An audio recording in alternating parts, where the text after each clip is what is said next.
Anda melihat dan menyadari ada gejala-gejala seperti itu, maka Anda bisa langsung punya kesadaran untuk menolong dan memberikan arah yang tepat dan memberikan nasihat kepada teman-teman untuk segera mencari bantuan ya supaya permasalahannya tidak berlanjut menjadi gangguan yang parah, gangguan kesehatan mental atau gangguan jiwa yang parah. Iya.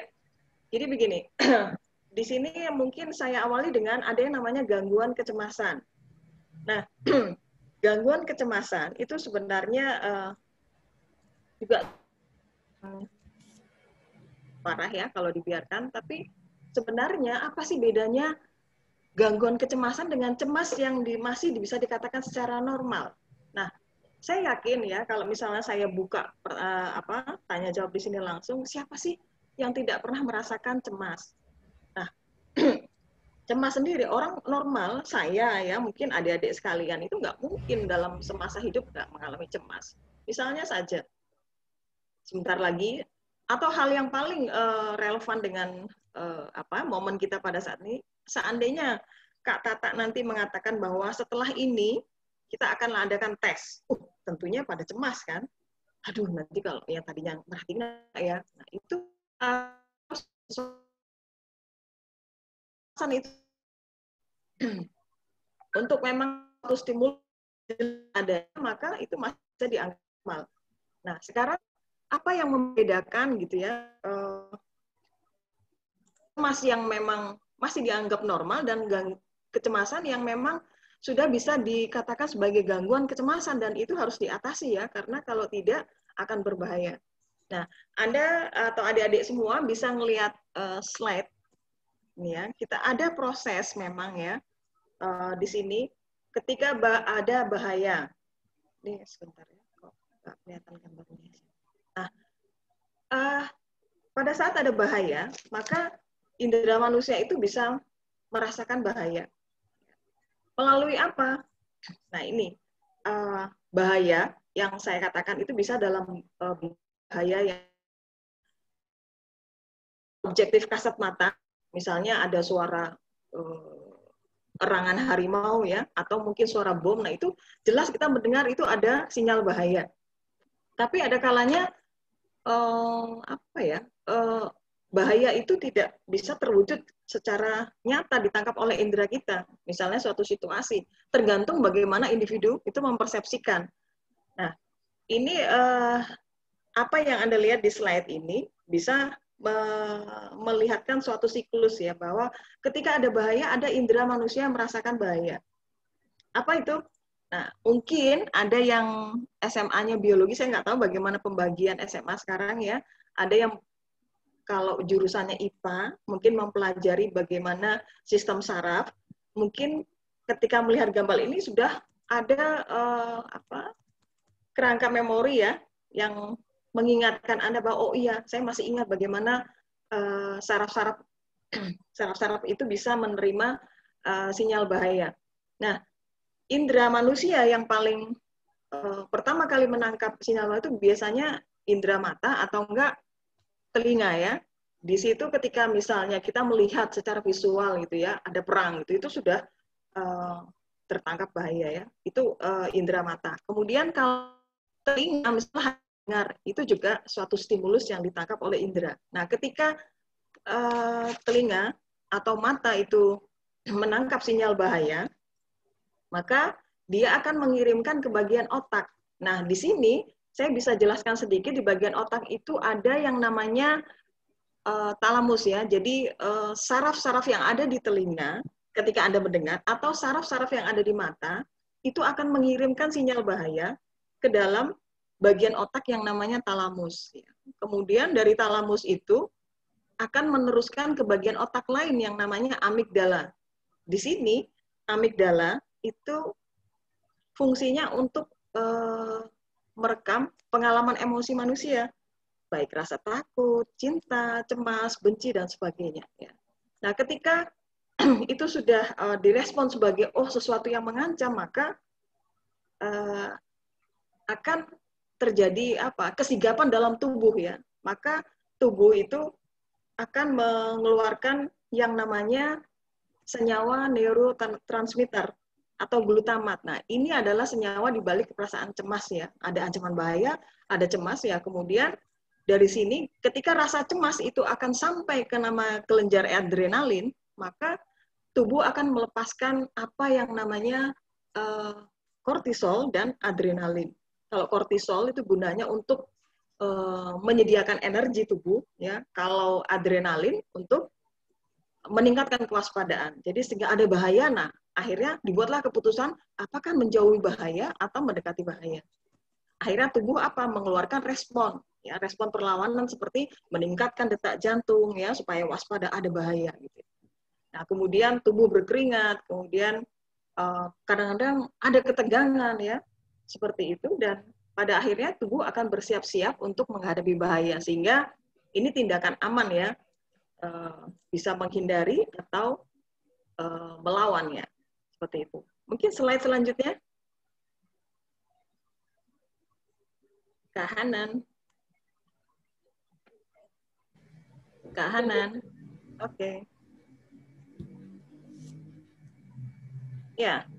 Kadangkala ya tadi saya katakan ya itu kita prosesnya ya kita melihat kenapa orang mengalami kecemasan. Tapi kita belum mengatakan apakah kecemasan itu bisa dikategorikan sebagai gangguan kecemasan atau masih normal. Kita lihat aja prosesnya bagaimana orang akhirnya merasa cemas, takut, dan sebagainya. Nah, ada kalanya tidak ada bahaya pun, ya, tapi indera merasakan, wah ini sebagai ancaman bahaya. Apa yang menentukan di sini? Persepsi ya, bagaimana orang, persepsi itu apa ya? Memaknai. Ya. Bagaimana orang memaknai suatu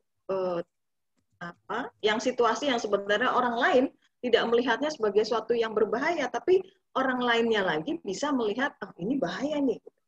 Satu contoh, saya misalnya adalah guru kalian gitu ya, guru matematika. Mungkin matematika masih menjadi momok mayoritas para siswa ya.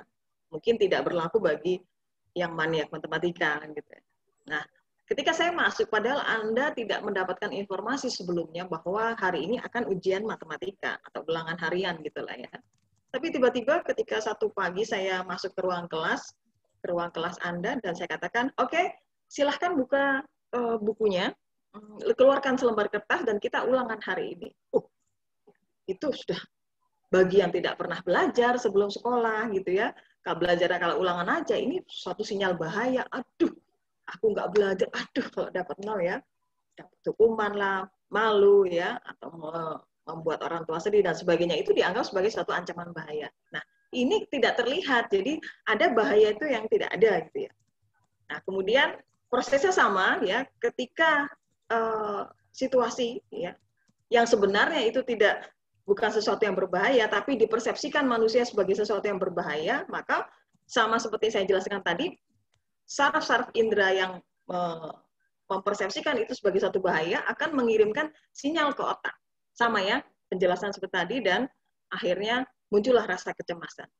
Jadi kesimpulannya, cemas itu bisa muncul ya oleh sesuatu yang memang ada bahaya secara nyata maupun tidak gitu ya, tergantung bagaimana orang atau individu itu mempersepsi apakah itu dianggap sebagai sesuatu yang mengancam. Oke, mungkin bisa lanjut.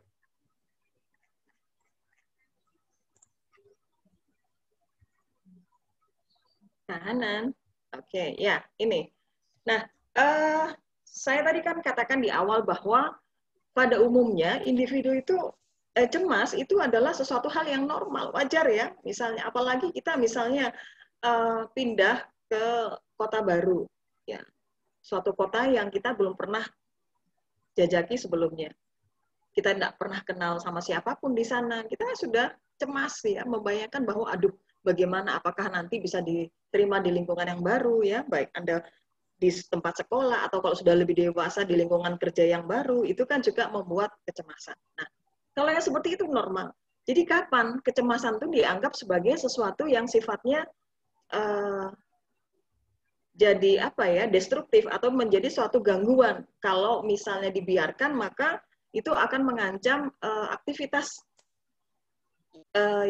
orang yang merasakan kecemasan itu. Ya, kalau masih siswa, maka Anda akan mengalami hambatan dalam belajar ya karena cemas yang berlebihan ya, dan itu akan membuat orang tidak bisa melakukan sesuatu yang positif, yang sifatnya produktif seperti itu.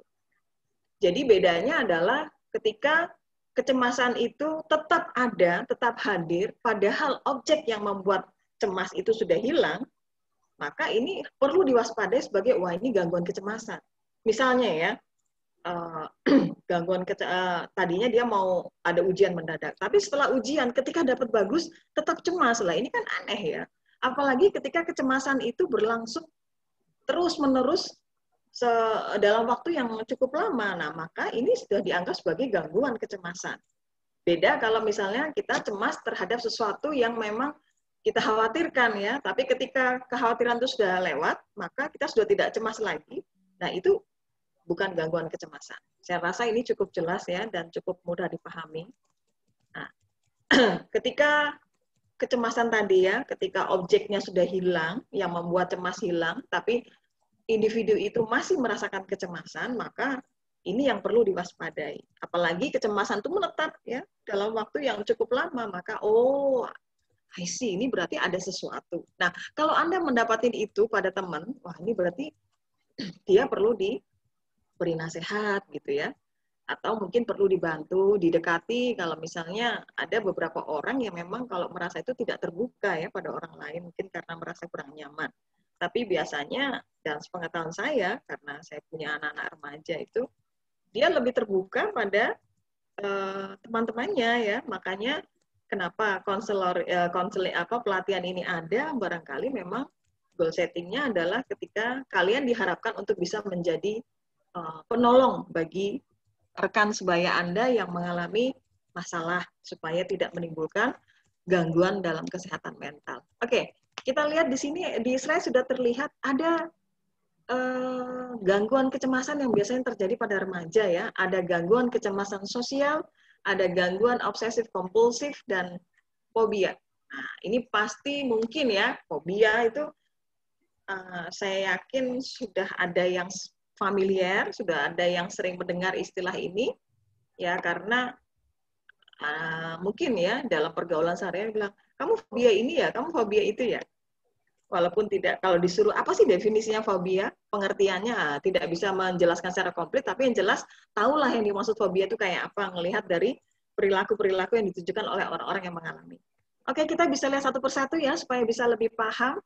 Kita lihat kegangguan kecemasan sosial. Apa sih itu? Nanti kita bisa koreksi apakah kita pernah mengalami, atau mungkin teman pernah mengalami, apa yang menyebabkan, dan bagaimana harus mengatasinya. Mungkin bisa kecemasan sosial, Pak Hanan. Apa itu gangguan kecemasan sosial? Iya, Bu. Oke.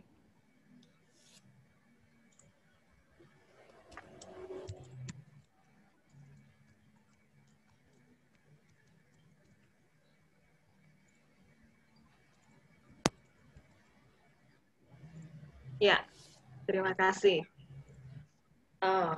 Di sini ya. Ini gangguan kecemasan itu banyak dialami oleh remaja sedang tumbuh, banyak dialami oleh individu yang sedang tumbuh remaja, dan kenapa yang dialami wanita ya? Mungkin para peserta bisa sambil koreksi diri. Apa benar sih pernyataan seperti ini? Iya, kira-kira kenapa ya hal itu bisa terjadi? Nah, kecemasan sosial ini sebenarnya apa sih gitu ya? Ini lebih terkait perasaan karena takut dinilai ya. Biasanya kenapa itu banyak terjadi pada remaja? Karena remaja mulai memperhatikan penampilannya ya, mulai memperhatikan ya mungkin kemenarikan tubuhnya, karena pada masa-masa ini kan masa pubertas ya, masa di mana mulai ada rasa ketertarikan terhadap sesama lawan jenis. Nah, disitulah kadang-kadang para remaja ini kan memang berupaya untuk mencoba mencari perhatian pada temannya ya, bisa lewat prestasi, bisa lewat penampilan, dan sebagainya. Nah, bagi individu yang memang sehat mentalnya, dia kalau misalnya terjadi kekurangan fisik pada dirinya, maka dia tidak akan menganggap itu sebagai suatu masalah, tapi tidak bagi individu yang lain ya. Terkadang itu menjadi sesuatu yang sangat menakutkan gitu ya. Kalau merasa dirinya, aku kok nggak cantik ya, ini bagi yang wanita gitu ya. aku kok nggak seksi ya, aku kok nggak cerdas. Oh, ini yang sehat kalau menurut saya gitu ya. Artinya uh, kenapa tidak kenapa ini jadi sesuatu yang menakutkan? Karena dia takut dinilai buruk oleh orang lain. Kenapa takut dinilai buruk? Karena mungkin menurut pengamatan para remaja bahwa ketika orang itu menarik, ya, cerdas, banyak talenta, maka dia akan lebih mudah diterima dalam pergaulan. Dan ini akan sangat menyenangkan, punya banyak fans, kemudian jadi familiar gitu ya, jadi orang beken di sekolah. Sehingga ketika dia merasa bahwa ada sesuatu yang kurang pada dirinya, maka mulai ada kecemasan. Nah, ini bisa dikatakan sebagai kecemasan sosial ya. Mungkin ada beberapa literatur yang mengatakan kecemasan sosial ini adalah kecemasan saat berinteraksi dengan orang lain atau kelompok orang-orang tertentu ya. Jadi takut dinilai oleh halayak ramai. Dan bagaimana karakteristiknya? Ya, misalnya dia jadi menarik diri ya, kemudian jadi takut untuk tampil gitu kan, jadi takut untuk bersosialisasi ya, lebih suka pada sesuatu yang menghindari banyak orang gitu ya. Paling males kalau suruh tampil di apa ya, di area-area sosial gitu yang membuat dia akan bisa menjadi perhatian orang lain. Nah, ini mungkin selama saya berbicara, Anda bisa melihat slide itu dan bisa dibaca beberapa karakteristik yang melekat pada gangguan kecemasan sosial itu ya, menghindari atau khawatir yang berlebihan tentang kegiatan sosial. Dia takut misalnya makan bersama aja gitu ya, takut dinilai, aduh takut makannya dinilai kampungan lah. Emang kenapa kalau kampungan ya?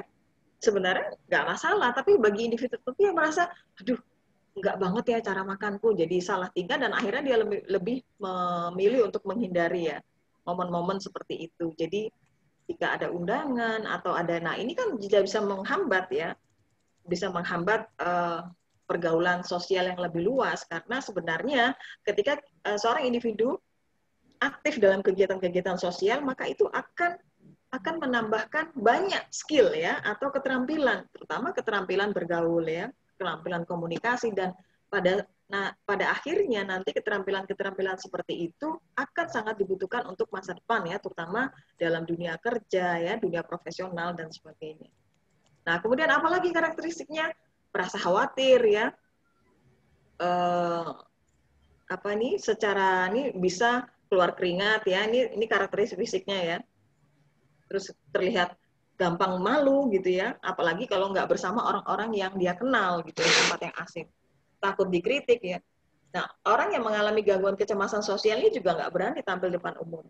Atau misalnya kalau yang mungkin sering adik-adik semua alami ketika disuruh guru ya, ada tugas kelompok dan kelompok itu harus mempresentasikan tugas yang sudah selesai dibuat untuk dipresentasikan di depan kelas gitu. Nah, ini ketika teman-temannya menyuruh dia maju, dia pasti akan ketakutan luar biasa. Nah, kadang-kadang timbul tindakan yang irasional, dia akan, waduh daripada aku yang disuruh ya, karena sudah mengelak tapi tetap dipaksa, akhirnya dia bisa melakukan hal-hal yang irasional atau tidak masuk akal. Seperti apa?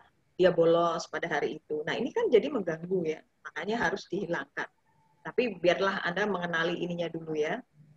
Terus sering mengalami gejala seperti merasa sakit, berkeringat. Nah, ini gejala-gejala seperti ini, berkeringat ya, sakit perut atau apapun yang menjadi kelemahan dari tubuhnya akan langsung sakit ya. Misalnya punya penyakit mah dia kena sakit mah, punya penyakit asma dia langsung datang serangan asmanya. Terus jantungnya berdebar kencang ya. Itu ketika memang dipaksa ya untuk menghadapi halayak ramai, dia akan menampilkan reaksi yang seperti itu kalau orang mengalami gangguan kecemasan sosial.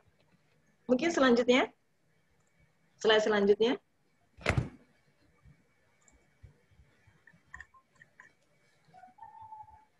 Ya. Gangguan obsesif kompulsif. Nah, ini mungkin ini agak asing didengar ya. Nah, tapi yang jelas, pernah nggak di antara kalian semua ada yang pengen gitu ya, cuci tangan berkali-kali? Wah, kalau corona ini sih setiap orang jadi kayak kita anggap, waduh ini kok semua jadi obsesif kompulsif. Enggak ya, kalau situasi seperti ini memang ada objek bahayanya. Tadi saya katakan apa? Apa bedanya ya perilaku yang normal dengan perilaku gangguan jiwa ya? Artinya itu dianggap sebagai suatu gangguan, ya, bukan perilaku normal. Nah, kalau dalam corona seperti ini, memang orang hampir setiap orang ya diharuskan malah untuk cuci tangan, masuk toko ya, masuk gedung, masuk manapun, bahkan bertamu ke rumah orang kadang-kadang menghendaki di luar harus cuci tangan dulu ya supaya steril semuanya ketika misalnya membuka pintu rumah yang akan ditamui. Nah, ini terlepas dari situasi corona, misalnya dalam situasi umum yang memang tidak ada virus yang harus ditakuti gitu ya, ada Anda atau mungkin pernah nggak sih adik-adik semua merasakan bahwa sudah cuci tangan tapi merasa kayaknya tangan itu kotor terus gitu ya. Ini pokoknya harus dicuci, nggak bisa enggak gitu. Sudah sekali cuci, masih aja lagi. Jadi dia bisa mencuci tangannya bolak-balik itu sampai lebih dari 3 kali, bahkan 4-5 kali.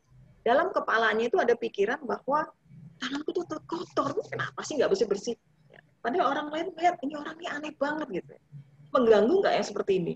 Sangat ya, membuat dia tidak produktif ya. Dan yang harusnya dia harus ada di kelas, dia akan keluar. Bayangin aja kalau misalnya dia di kelas, kemudian dia izin ke belakang bolak-balik, kan gurunya juga terganggu dong, ya kan?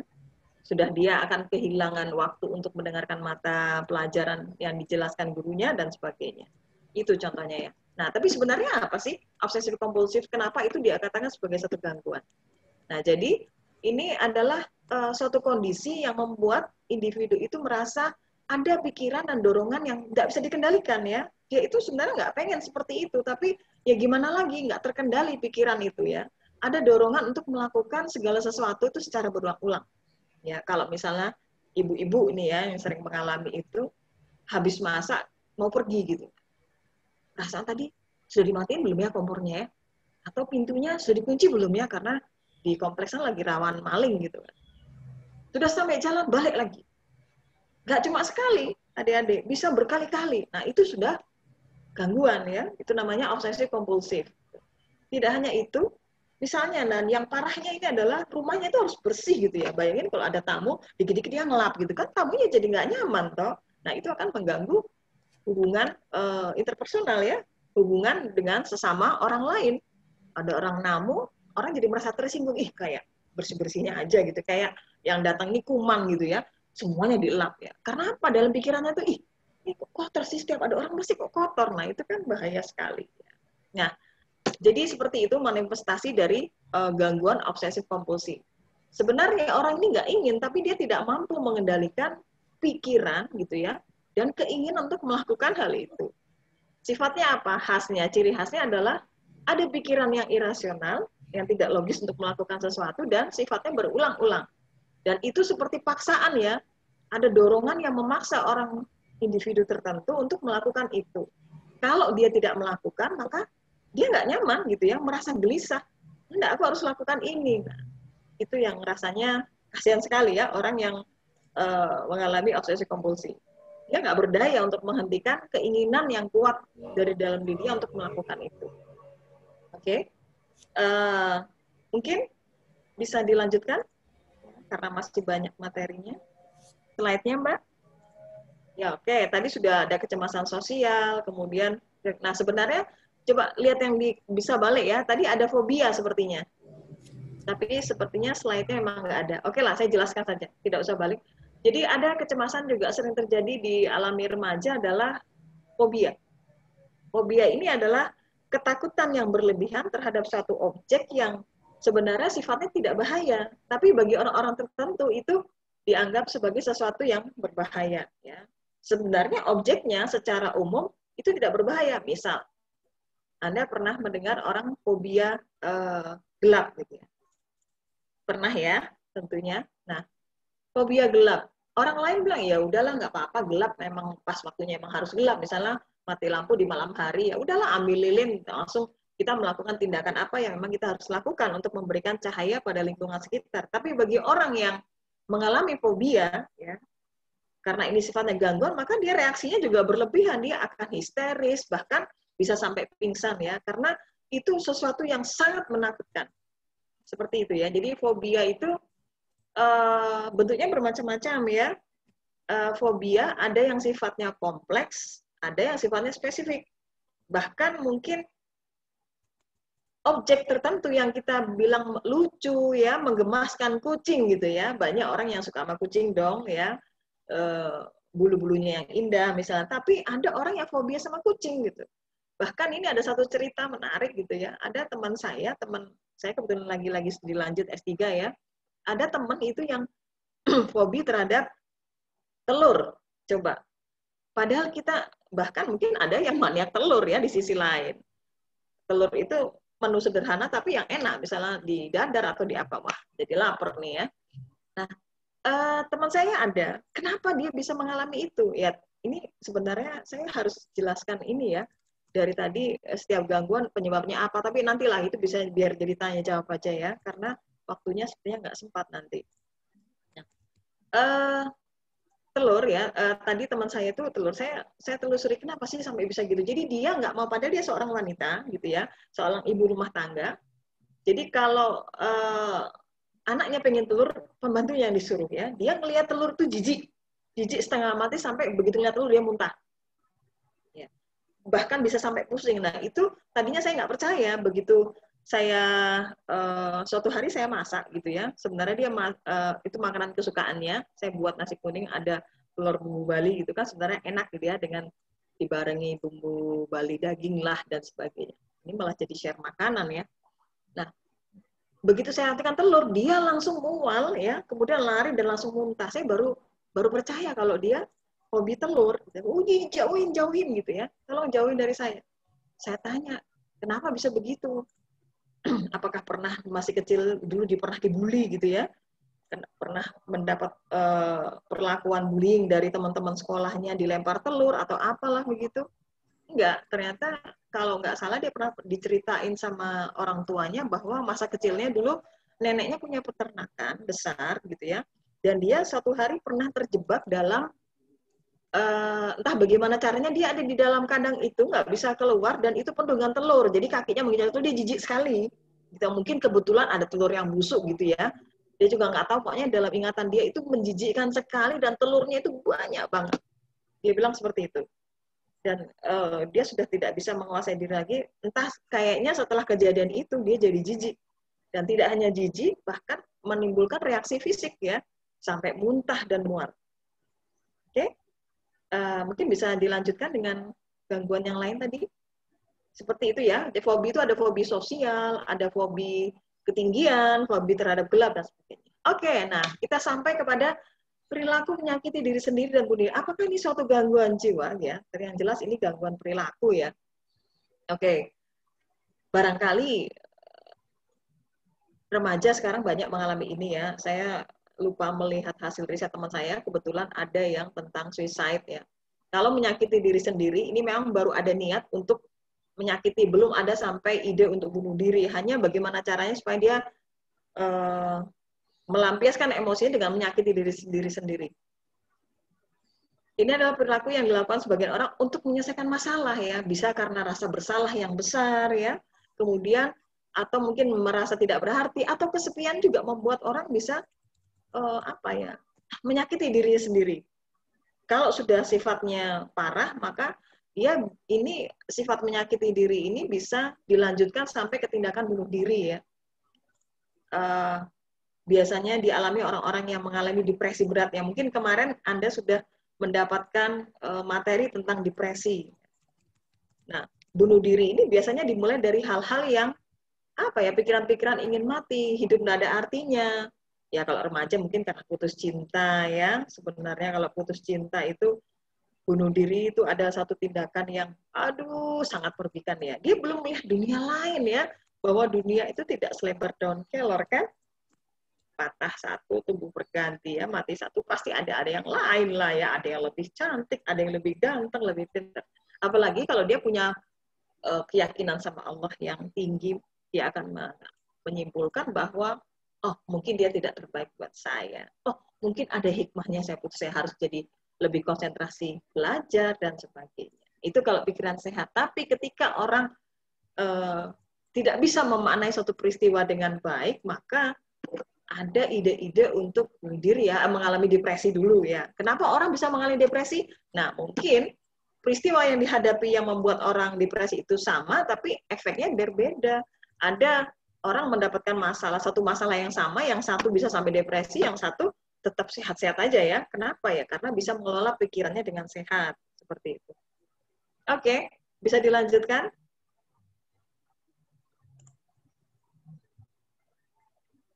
Nah, ini dia. Ini gangguan yang dialami banyak anak-anak milenial seperti adik-adik semua ya. Hati-hati, dan kalaupun ada di antara kalian semua yang memang, ini nggak perlu ngaku dan nggak perlu angkat tangan ya, pernah mengalami ini atau masih mengalami ini dan ini sambil berobat jalan gitu ya. Atau punya teman yang kecanduan game. Saya tidak salahkan Anda semua. Ya, disinilah mungkin fungsi pengawasan orang tua, dan mungkin kalau adik-adik kebetulan punya orang tua yang sibuk gitu ya, orang tua yang tidak terlalu punya waktu untuk bersama kalian, maka stimulasi-stimulasi yang coba bayangkan kalian sekarang harus mengalami PPJ ya, pembelajaran PJJ, pembelajaran jarak jauh. Kemudian Anda nggak mungkin terlepas dari internet. Padahal internet adalah pintu masuk untuk apa? Anda mengalami yang namanya kecanduan game ya. Karena game-game di internet itu banyak yang menarik ya. Saya tidak tahu apakah ada yang berbayar atau tidak. Karena pernah ada anak saya juga mengalami ini. Itu saya paham betul dengan hal ini ya. Bagaimana itu dampaknya sangat negatif buat anak-anak usia remaja. Tapi memang banyak hal-hal yang mendorong orang atau anak remaja untuk bisa mengalami gangguan ini. Apalagi di era yang serba teknologi canggih seperti saat ini, di mana internet menjadi akses untuk bisa ke pembelajaran, ya, ke pengetahuan dan sebagainya. Oke, kapan kecanduan game itu dianggap sebagai suatu gangguan? Nah, ini bisa adik-adik lihat ya di slide itu, penggunaan internet untuk game yang terus berulang. Jadi yang saya pahami ya, Anda sambil bisa baca sendiri, saya menjelaskan hal yang lain. Para pecandu kecanduan game ini akan sulit mengontrol dirinya untuk tidak bermain. Bahkan itu akan sangat merusak ya disiplin yang dia alami. Barangkali dia juga akan bisa zalim terhadap diri sendiri, dalam arti dia akan lupa makan ya, lupa harus mandi, lupa harus memanage waktu-waktu yang lain. Waktu untuk belajar, mungkin waktu untuk ibadah dan sebagainya, itu akan lupa. Kenapa? Karena ada daya tarik yang luar biasa, daya dorong yang luar biasa untuk tetap berada dalam atau bermain game itu. Karena ketika menghindari dari game itu, maka dia akan merasa cemas ya, tidak enak, nggak nyaman, dan itu yang namanya sudah sebagai suatu gangguan ya. Ada mungkin orang yang suka main game, tapi dia masih bisa mengontrol diri, itu tidak bisa kita kategorikan sebagai suatu gangguan. Ada rasa gelisah, ya sedih atau khawatir. Nah, kenapa orang-orang bisa sampai mengalami hal ini, atau remaja ya, yang banyak kecanduan game itu remaja, tapi tidak menutup kemungkinan orang dewasa juga. Nah, pasti itu orang dewasa yang memang banyak mengalami hambatan dalam tugas perkembangannya, sehingga pelariannya adalah ke game. Ya. Nah, banyak yang terjadi, bahkan saya pernah punya mahasiswa, ya, Anda bisa sambil baca ya karakteristiknya, karena kalau mau saya jelaskan satu persatu, waktunya bisa nggak sempat. Saya pernah punya mahasiswa, angkatan tahun 2000-an gitu ya, 2004 atau gimana. Sejak mahasiswa kecanduan game. Dan itu kakaknya kebetulan juga kuliah di Fakultas Psikologi, kebetulan beda jauh ya, kakaknya sudah mau skripsi, adiknya itu baru mau masuk waktu itu. Nah, saya curiga gitu ya, kok di saat mengambil mata kuliah saya sedikit hilang gitu ya. Kalau izin ke kamar mandi, itu lama sekali baliknya. Bahkan pernah sampai nggak balik gitu ya. Itu bayangkan. Jadi adik-adik bisa bayangkan bagaimana dia tidak bisa mengontrol dorongannya untuk bermain game. Ngapain dia di kamar mandi? Ternyata dia main game. Ya, dia main game. Untungnya aja dia masih bisa lulus SMA. Seperti itu. Setelah saya tanya, kemudian saya penasaran ya. Saya ajak berbicara, ya mungkin kalau dalam istilah yang lebih keren ya itu adalah konseling ya, konseling informal begitu. Saya tanyakan, kamu ngapain tadi? Enggak Bu, kamar mandi. Tapi memang niat awalnya kamar mandi, iya Bu. Tapi kayaknya terus saya tuh iseng-iseng aja kok ada yang nggak nyaman ya. Kayaknya saya pengen buka game sebentar aja gitu. Akhirnya dia malah keasikan gitu. Terus saya tanyakan, apa sih yang kamu dapatkan dari game itu? Dia bilang, saya merasa jadi diri saya sendiri di sini. Gitu ya. Intinya, sebenarnya obrolan saya panjang, tapi saya simpulkan bahwa dia adalah individu yang kurang perhatian. Gitu ya. Memang anak broken home, dan di luar di luar dia adalah individu yang powerless gitu. Jadi yang terlalu dikalahkan, juga sering dibully gitu ya. Dan kakaknya melihat itu malah jadi overprotective. Jadi membuat dia juga semakin, kok aku harus dilindungi terus ya. Nah, di situ dia suka bermain game katanya. Dia selalu bermain game yang dalam dunia nyata dia nggak bisa menjadi hero, ya. Dia tidak bisa menjadi orang yang dominan gitu. Disitulah dia lampiaskan semua hal-hal yang tidak didapatkan di dunia nyata. Itu salah satu alasan. Jadi sebenarnya ada banyak pendorong kenapa seseorang yang akhirnya jadi kecanduan game. Cuma satu hal yang perlu kita lihat bahwa semua gangguan itu pasti bahaya ya. Bahaya dan mengancam aktivitas dan produktivitas orang yang mengalami gangguan itu, mulai dari gangguan yang saya sebutkan ya. Nah, termasuk gangguan game ini jelas sekali. Bahkan mungkin adik-adik semua sering mendengar ya, ini bahayanya kenapa? Karena ketika ada individu atau anak-anak atau remaja yang kecanduan ini sampai lupa makan, dan ada yang langsung meninggal di tempat. Ya nggak? Pernah nggak sih baca? Saya pernah baca itu ya. Jadi dia sampai lupa makan dan akhirnya dia langsung dikiranya tidur padahal dia sudah nggak ada gitu ya. Dia nggak makan 3 hari, nggak mandi, sampai seperti itu. Kenapa ya? Itu tadi ada adiksi ya. Sepertinya memang ada gangguan pengendalian pengendalian impuls dalam dirinya sehingga ada dorongan yang luar biasa untuk terus main. Ya. Dan itu menimbulkan satu euforia ya, rasa senang yang membuat dia tidak bisa mengalihkan perhatiannya dari game itu. Ya, semoga adik-adik juga yang sudah kecanduan game ya bisa sambil mengevaluasi diri, berupaya gimana caranya menghindarkan diri dari gangguan game, kecanduan game.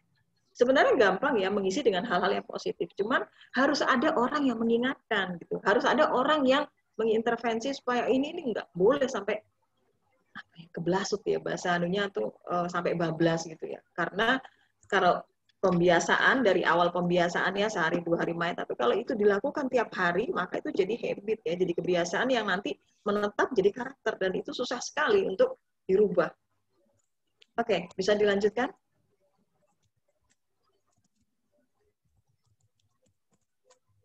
Halo, bisa dilanjutkan? Nah, ini juga ya gangguan kecanduan zat. Ini adiksi juga ya. Ada hal-hal yang membuat orang itu akhirnya namanya adiksi atau kecanduan itu memang membuat orang ketagihan ya. Rasanya kalau tidak mengkonsumsi itu dia menjadi sakit ya, merasa tidak nyaman, merasa gelisah ya, sampai merasakan sakau gitu ya. Tuh, sakau atau sindrom yang terjadi saat tidak mengkonsumsi zat. Anda bisa lihat di bagian slide yang di bagian bawah. Nah, ini karakteristiknya itu mengkonsumsi zat dalam jumlah besar dan waktu yang lama dari yang seharusnya ya. Mungkin kalau misalnya alkohol ya dalam kadar tertentu bisa untuk jadi alat medis ya, misalnya orang kalau operasi kasih alkohol untuk menghilangkan rasa sakit ya, seperti itu ada alkoholnya. Tapi kalau dalam jumlah besar dan tidak terkontrol, apalagi dipakai dalam waktu yang lama, maka itu bisa menimbulkan gangguan kecanduan ya. Tidak ingin berhenti menggunakan zat itu. Ada keinginan besar untuk mengkonsumsi zat ini juga yang jelas-jelas kalau ada gangguan kecanduan, yang namanya kecanduan atau adiksi itu membuat orang lain tidak kuasa ya, bukan orang lain, membuat individu itu tidak kuasa untuk tidak mengkonsumsi, kalau game tadi tidak bermain game. Dan dampaknya apa? Sama seperti itu ya, kalau orang sudah seperti ini, tahu aja kalau orang sudah kecanduan alkohol, ganja, dia jelas tidak bisa melakukan aktivitas sehari-hari secara produktif. Efeknya apa? Lemas ya, mabuk ya, kemudian teler ya, seperti itu. Dan jelas kalau yang masih remaja pasti nggak mungkin bisa sekolah ya kan. Dia akan selalu dalam kondisi yang tidak memungkinkan untuk bisa mengikuti kegiatan belajar mengajar. Oke, selanjutnya. Jadi ini kecanduan zat-zat seperti ini juga dianggap sebagai gangguan yang bisa menyebabkan kesehatan mental terganggu. Oke.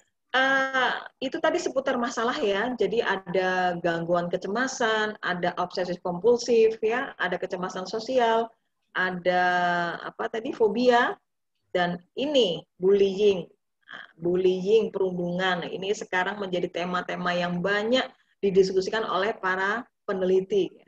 Cuman ada pergeseran perspektif gitu ya, pergeseran minat dari para peneliti. Biasanya memang selama ini terhadap gangguan bullying ini selalu yang diamati, yang diberikan perhatian adalah korban bullying. Itu memang nggak salah.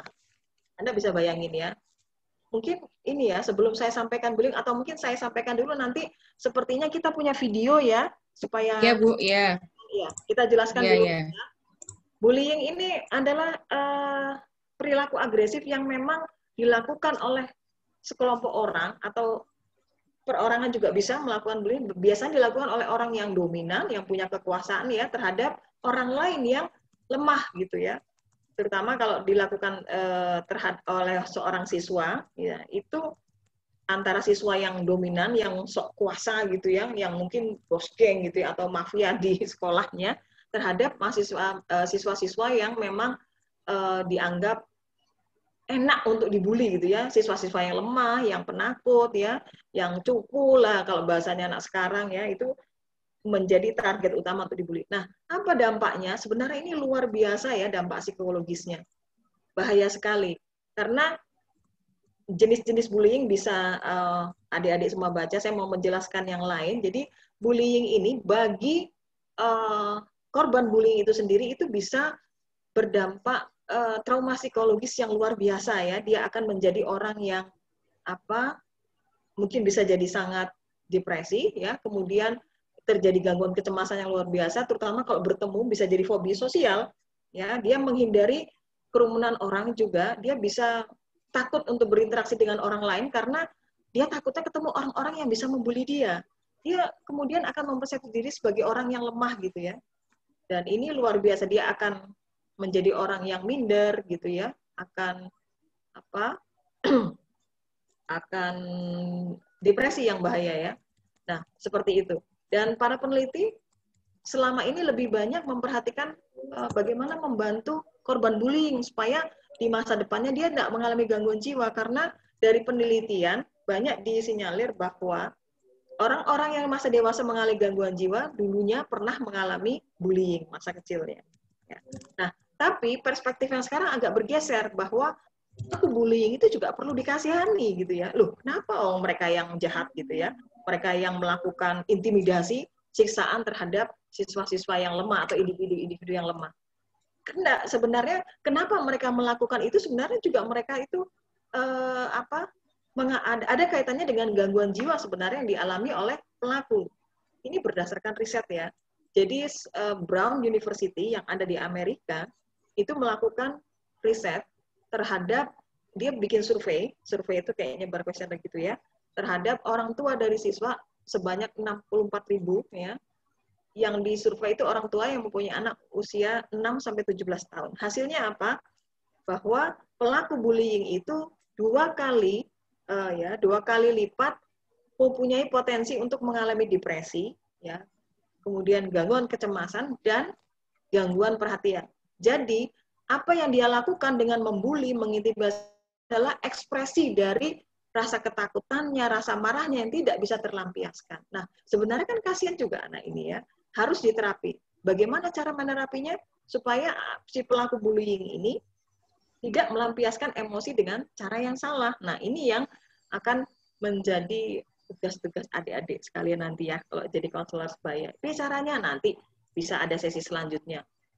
Bagaimana caranya memberikan bantuan terhadap korban bullying maupun pelaku bullying. Karena dua-duanya ini perlu dikasihani ya.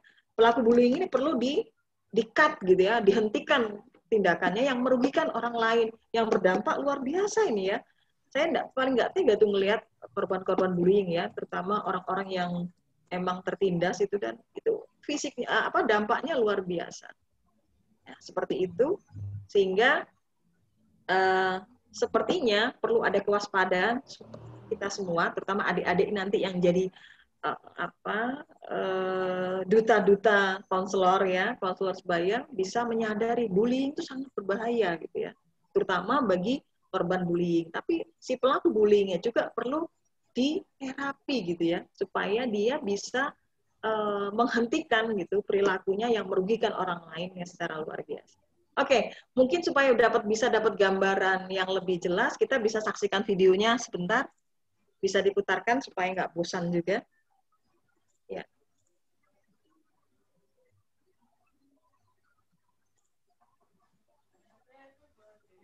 Yo.